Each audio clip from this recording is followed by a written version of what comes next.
बिस्मिल्लाहिर्रहमानिर्रहीम। अस्सलाम वालेकुम। इन्फो टीवी के एक और मुफीद वीडियो में आपको खुश आमदीद कहेंगे। आज की वीडियो में हम बात करेंगे कि आप सऊदी अरब के अंदर रहते हुए चाइना जाना चाहते हैं, किसी भी सिलसिले में आप विज़िट के लिए जाना चाहते हैं, द टूरिस्ट जाना चाहते हैं, किसी बिज़नेस पर्पज़ के लिए जाना चाहते हैं, आप किस तरह से अप्लाई कर सकते हैं। इस वक्त हमारे सामने जो स्क्रीन ओपन है ये चाइना की एम्बेसी की ऑफिशियल वेबसाइट है जो कि सऊदी अरब के अंदर है। इसका लिंक नीचे डिस्क्रिप्शन में दे दूँगा, आप ओपन करेंगे तो आप डायरेक्ट यहाँ पर आ सकते हैं। और वीडियो को ज़्यादा जो है वो लंबा होने से बचाने के लिए मुख्तसरन बात करूँगा आपको, और यहाँ पर आपको बताते चलें कि जो रिक्वायरमेंट्स क्या हैं। ये 15 मार्च 2023 अभी की नई अपडेट आई है, उसके मुताबिक जो रिक्वायरमेंट्स हैं, सबसे पहले तो आपको जो है वीज़ा फॉर्म फिल करना है जो कि ऑनलाइन होगा। ये वेबसाइट का उनका लिंक दिया गया है, ये इस वेबसाइट पे जाके आपने इसको जो है वो वहाँ पर अपने ऑनलाइन फॉर्म फिल करना है और उसको साइन करना है, यानी कि प्रिंट कर लेना है, प्रिंट करके फिर उसको साइन कर लेना है। ठीक है, उसके बाद आपने यहाँ पर अपॉइंटमेंट लेनी है। ऑनलाइन ही दूसरा लिंक दिया गया है, ये इसको ओपन कर लेना है। वैसे मैं नीचे डिस्क्रिप्शन में भी दे दूंगा, आप उसको वहाँ से भी ओपन कर सकते हैं। और उसके बाद आपने क्या करना है, उसके बाद आपको जो सबमिट अपने एप्लीकेशन करनी है और ये आपने चाइनीज़ एम्बेसी में करनी है। जब आपने अपॉइंटमेंट ले लेनी है तो एम्बेसी आपको यहाँ पर जद्दा में है तो जद्दा, और कौंसलेट में, और यहाँ रियाद में है तो आप रियाद जाएंगे। वो भी आपको मैं दिखाता हूँ, मैं ओपन करके सबसे पहले तो ये वाला जब फॉर्म फिल करने वाला लिंक है वहाँ पर आपने सेलेक्ट करना है कि कौन से कौंसलेट में आप अप्लाई कर रहे हैं। पहले रिक्वायरमेंट्स की बात कर लेते हैं। तो आपके पास वही जो होता है, सबसे पहले अगर आपको फिंगरप्रिंट करने होंगे, जब वहाँ पर आप जाएंगे फिंगरप्रिंट के बाद बिलो A14 और ओवर 17 फिंगरप्रिंट एग्जाम्प्ट हैं। और उसके बाद जब आपने फॉर्म फिल कर लेना है, उसको प्रिंट कर लेना है, और उसके बाद आपके पास ओरिजिनल पासपोर्ट होना चाहिए जो कि एटलीस्ट 6 मंथ तक वैलिड हो। आपके पास जो है पिक्चर्स होनी चाहिए, और कोई भी रिसेंट साइज़ की पिक्चर्स होनी चाहिए वाइट बैकग्राउंड के साथ। आपके पास लीगल इकामा होना चाहिए, अगर तो आप अजनबी हैं, सऊदी हैं, तो आपके पास वैलिड सऊदी आईडी होनी चाहिए। उसके बाद वीज़ा कैटेगरीज़ हैं जिसमें आप अप्लाई कर सकते हैं। बहुत से वीज़ा कैटेगरीज़ हैं। सी वीज़ा है जो कि फ़ॉरेन क्रू के लिए होता है, और जो परमानेंट जो रिज़ाइड जो शहरियत के लिए अप्लाई करना चाहते हैं उनके लिए अलग है। उसके बाद जो F कैटेगरी हैं ये उन लोगों के लिए हैं जो कि चाइना जाना चाहते हैं विजिट्स के लिए, स्टडी टूर्स के लिए या अदर एक्टिविटीज़ वगैरह के लिए। जी है वो ट्रांजिट के लिए है।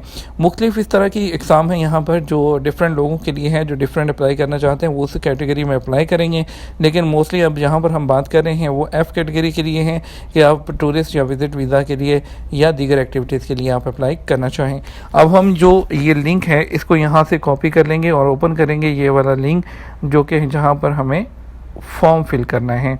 इसको यहाँ से मैं ओपन करता हूँ, और ओपन करने के बाद इसको नेक्स्ट स्क्रीन में इसको क्लिक कर देते हैं। यहाँ पर इसको हम नेक्स्ट करते हैं और इसको प्रोसीड करते हैं, और फिर देखते हैं कि क्या आता है। और ये इनकी वेबसाइट जो है ओपन होगी। हम इसकी लैंग्वेज जो है यहाँ पर इसको इंग्लिश सेलेक्ट कर लेंगे। उसके बाद हम यहाँ पर इसको एशिया सेलेक्ट कर लेंगे। यहाँ से हम कहाँ अप्लाई कर रहे हैं यहाँ पर देखेंगे सऊदी अरब कहाँ है। सऊदी अरब को अगर हम नीचे करें यहाँ पर तो सऊदी अरब हमें यहाँ पर मिल जाएगा। इसमें जद्दा है और रियाद आ रहा है, मैं यहाँ जद्दा सेलेक्ट कर देता हूँ। फिर देखते हैं आपके पास पेज ओपन हो जाएगा, स्टार्ट एन एप्लीकेशन। यहाँ पर नीचे आप ये ऑनलाइन एप्लीकेशन अपनी स्टार्ट कर देंगे। ऑनलाइन एप्लीकेशन स्टार्ट करेंगे, यहाँ पर नीचे आएंगे, यहाँ पे फिर स्टार्ट एन एप्लीकेशन पर क्लिक कर देंगे। अब आपके पास 10 पॉइंट्स हैं जो कि आपको ये राइट साइड पे नज़र आ रहे हैं। ये सारे आपने फिल करने हैं, जिसमें पर्सनल इन्फॉर्मेशन है, टाइप ऑफ वीज़ा है, work information, education, family information, और इसके अलावा आपके पास ट्रैवल अगर जो किया है, यानी कि ये सारी चीज़ें आपको फिल करनी है। पहला पेज जो आपके सामने ये नज़र आ रहा है, कंट्री, एम्बेसी या कौंसलेट कौन सा है, आपने पिक्चर अपलोड करनी है, और name, date of birth, gender, place of birth, ये सारी चीज़ें, नेशनैलिटी, पासपोर्ट की डाटा, और उसके अलावा ये सारी चीज़ें फिल करते जानी हैं और उसको नेक्स्ट करते जाना है। और कंप्लीट करने के बाद आपने इसको प्रिंट कर लेना है, प्रिंट करके इसको साइन कर लेना है। उसके बाद हम ये वाला लिंक ओपन करेंगे, दूसरे वाला जो कि अपॉइंटमेंट वाला है। ठीक है, और हम अपॉइंटमेंट वाले लिंक को ओपन करके देख लेते हैं। यहाँ पर अपॉइंटमेंट वाले लिंक को ओपन करेंगे, यहाँ से हम इसकी जो है अपॉइंटमेंट लेंगे। ये दोनों जो इसको हम एडवांस करके इसको प्रोसीड कर देते हैं और देखते हैं कि इसकी वेबसाइट, क्योंकि चाइनीज़ लैंग्वेज पे है इसलिए वो इसकी कंफर्मेशन मांग रहा है। हम इसको यहाँ से इंग्लिश कर देंगे।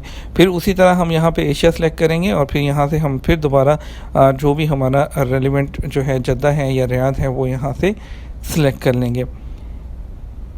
इसको सिलेक्ट करने के बाद यहाँ पर आप स्टार्ट एन अपॉइंटमेंट पर क्लिक करेंगे, ये बुकिंग एन अपॉइंटमेंट।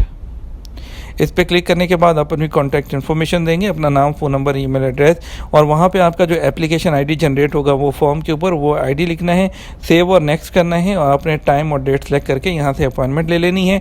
उस डेट और अपॉइंटमेंट पे आपने वैसे ही चले जाना है तमाम डॉक्यूमेंट के साथ। और अगर इसकी हम फ़ीस की बात करते हैं तो यहाँ पर नीचे आपको इसकी फ़ीस भी दिखा देते हैं। पाकिस्तान के लिए इनकी फ़ीस ज़ीरो है। सऊदी अरब के अंदर से इसकी फ़ीस सिंगल एंट्री की 290 रियाल है, डबल एंट्री की जो है 440, मल्टीपल एंट्रीज़ की 580 और 1 ईयर मल्टीपल एंट्रीज़ 870 रियाल का है। और पाकिस्तान के लिए ये ज़ीरो दिखा रहे हैं, कनाडा के लिए इसी तरह, बाकी कंट्रीज़ के लिए डिफरेंट है। सऊदी अरब से यहाँ पर जो है ये फ़ीसेस हैं। और इसके अलावा अगर अर्जेंट में करनी है तो रश सर्विस फ़ीस है उनकी 90 रियाल की पर पर्सन की। और यहाँ पे पेमेंट मेथड उन्होंने लिखा हुआ है कि आप बैंक काउंटर पे भी जमा करवा सकते हैं या ऑनलाइन भी, उनके बैंक की डिटेल यहाँ पर दी हुई है, यहाँ पर वो भी आप देख सकते हैं। उम्मीद करते हैं वीडियो आपको पसंद आई होगी, वीडियो आपको इन्फॉर्मेटिव लगेगी। अगर मज़ीद कोई क्वेश्चन होते हैं आप हमें नीचे कमेंट करके पूछ सकते हैं या आप हमें ईमेल कर सकते हैं wasimrana vlogs@gmail.com पर। अपना ख्याल रखिएगा, दुआ में याद रखिएगा। अस्सलाम वालेकुम।